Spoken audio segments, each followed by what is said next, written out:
दोस्तों, जैसा कि आप लगातार अब देख रहे हैं कि फिर से चर्चा होने लगी है स्ट्रेंडिंग बीमारी की, तो क्या सच में अब ये फिर से वापस आ चुकी है? क्या फिर से खेल शुरू होने वाला है वही मुखौटा का, वही तालाबंदी का? इन सब चीजों के पीछे आखिरकार क्या सच्चाई है, जानने का प्रयास करेंगे आज की इस वीडियो में। जो नया वेरिएंट JN1 बताया जा रहा है, आज इसी की चर्चा करेंगे आज की इस खास वीडियो में। साथ ही साथ अमेरिका में एक ऐतिहासिक घटना घटी है कि डोनाल्ड ट्रंप अब 2024 में जो इलेक्शन होने हैं राष्ट्रपति के, वो नहीं लड़ सकते क्योंकि उनको अयोग्य घोषित कर दिया है। लेकिन डोनाल्ड ट्रंप को अयोग्य घोषित करने के पीछे ऐसा षड्यंत्र है, ऐसी साजिश जो शायद आम जनता को नहीं पता, वो भी हम जानने का प्रयास करेंगे आज के इस वीडियो में। वीडियो में बने रहना, दोनों मुद्दे बहुत ज्यादा महत्वपूर्ण है आपको जानने के लिए। नमस्कार, मैं हूं सुमित आजाद और अवेकन भारत की इस नई वीडियो में आपका फिर से बहुत बहुत स्वागत है।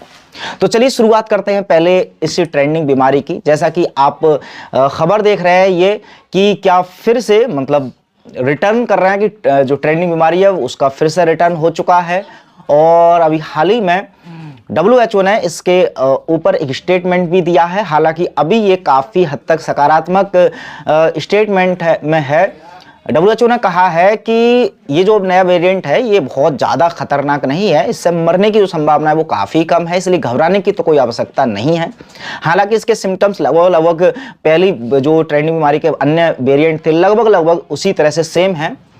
और कहा है कि जो वर्तमान में टीका इसके लिए चलाया जा रहा था वही टीका इनके लिए पर्याप्त होगा। हालांकि बार बार ये फोकस कर रहे हैं टीका पर, तो सवाल भी उठते हैं कि कहीं ऐसा तो नहीं है कि जब वेरिएंट बिल्कुल नया है तो टीका अगर पुराना काम कर रहा है तो ऐसा तो नहीं है कि पुराने टीके को बेचने के लिए ही ये नए नए वेरिएंट के नाम लिए जा रहे हैं।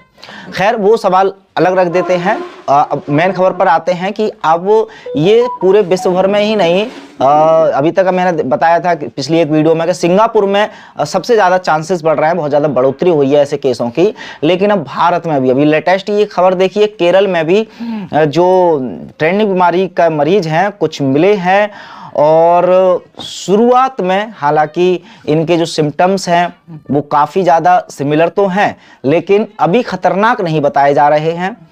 लेकिन इन सभी खबरों की मात्रा बढ़ जाना अपने आप में एक डर पैदा कर रहा है कि कहीं ऐसा तो नहीं कि फिर से ये धीरे धीरे करके इसका डर बढ़ाएंगे और फिर से वही खेल जो 3 साल पहले शुरू हुआ वो एक बार फिर से रिपीट मोड पर चलने लग जाएगा। हालांकि इस बार जो बताया जा रहा है कि जो रिटर्न हुआ क्यों है उसका कारण बताया जा रहा है सर्दी, कि ठंडों के दिनों में जो वैसे भी नॉर्मल बताया जाता है कि जो वायरसेस होते हैं वो ठंडों के दिनों में ज़्यादा पनपते हैं। अगर उनको हीट दी जाए, गर्मी दी जाए तो वो मर जाते हैं और वो कम इफेक्टिव होते हैं। तो ठंड को दोषी ठहराया जा रहा है। अब इस खबर के सुनने के बाद आपको फिलहाल क्या लगता है, कमेंट बॉक्स में अपनी राय रख जरूर सकते हैं कि क्या सच में ये एक छोटा सा कोई वेरिएंट है और ये आकर के ऐसे ही चला जाएगा, या फिर इसी तरह के इसी के नाम पर अब ये विराट रूप ले सकता है और फिर से वापसी हो सकती है मास्क, लॉकडाउन और बाकी के रिस्ट्रिक्शंस की। खैर, आगे बढ़ते हैं दूसरी खबर पर। अब डोनाल्ड ट्रंप के साथ क्या हुआ उससे पहले देखिए एक बात समझ लीजिए कि जैसा कि बार बार आपने इस चैनल के माध्यम से भी बहुत सारे क्रांतिकारियों को सुना होगा जो खासकर अंतर्राष्ट्रीय षड्यंत्रों को जानते हैं। मैंने भी बहुत बार इस वीडियो में बताया है, आप में से भी जो जागरूक साथी हैं वो जानते हैं कि किसी भी देश की जो सरकारें हैं वो एक्चुअल में सरकार चलाती ही नहीं है और जनता सरकार को चुनती ही नहीं है। अब हमको ऐसा लगता है कि भाई, चूंकि जैसे अगर भारत की बात करें तो लोकतंत्र है, हम वोट डालते हैं, हम जो जनता मिलकर के ही सरकार को चुनते हैं।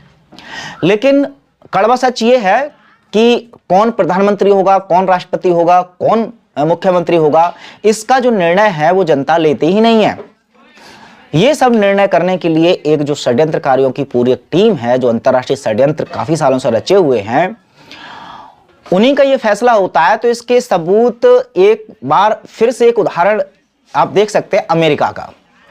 अब डोनाल्ड ट्रंप को आपने देखा होगा कि जब वो हारे भी थे तब भी ये काफी कंट्रोवर्सी चल रही थी कि डोनाल्ड ट्रंप उन सभी षड्यंत्रकारियों का खुलासा करने जा रहे थे जो हिडन रूप में कुछ सीक्रेट सोसाइटी हैं जो पीछे से काम कर रही हैं समाज को बर्बाद करने के लिए। तो जानबूझ करके जॉय बाइडेन को राष्ट्रपति बनाया गया, लेकिन चूंकि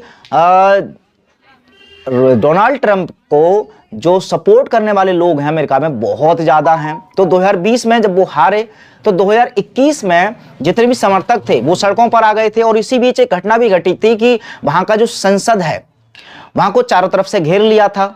अब वो वहां जो विद्रोह हुआ था उसी को बेस बना करके इन्होंने क्या किया कि अब डोनाल्ड ट्रंप अगर खड़े हो गए तो चूंकि जनता अगर इनके साथ है, जो जाहिर सी बात है भाई, हो सकता है कि फिर से वो जीत जाए। पिछली बार तो इन्होंने साजिश करके षड्यंत्र करके उनको हरा दिया, इस बार भाई हो सकता है कि फिर से जीत न जाए। तो अब इससे पहले कि जनता उन्हें चुने, फिर से वो राष्ट्रपति जनता उन्हें बनाए, उससे पहले ही उनको रास्ते से साफ करने का काम हो गया कि उनको अयोग्य घोषित कर दिया। और इसके पीछे भी जो कारण है वो उसी घटना को बताया जा रहा है कि ये जो घटना घटी कि संसद को चारों तरफ से घेर लिया था समर्थकों ने, तो ये गलत है, असंवैधानिक है और इसके जिम्मेदार राष्ट्रपति मतलब पूर्व राष्ट्रपति डोनाल्ड ट्रंप हैं। तो वो अब अयोग्य घोषित कर दिए गए हैं। 2024 का जो इलेक्शन होने वाला है वो अब वो नहीं लड़ पाएंगे।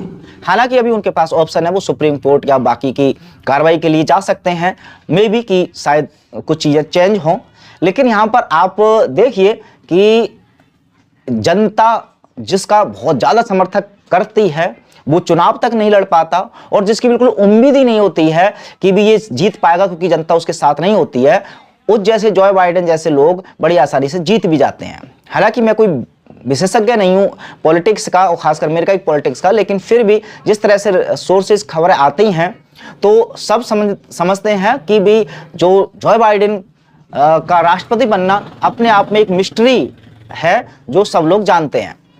खैर, तो ये एक मुद्दा है राष्ट्रपति को लेकर के अमेरिका का, और बाकी का जो ट्रेंडिंग बीमारी को लेकर के फिलहाल दी दो मुद्दों के बारे में आपका क्या कहना है कमेंट बॉक्स में अपनी राय रख सकते हैं।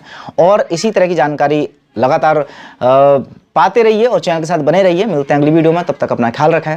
जय हिंद।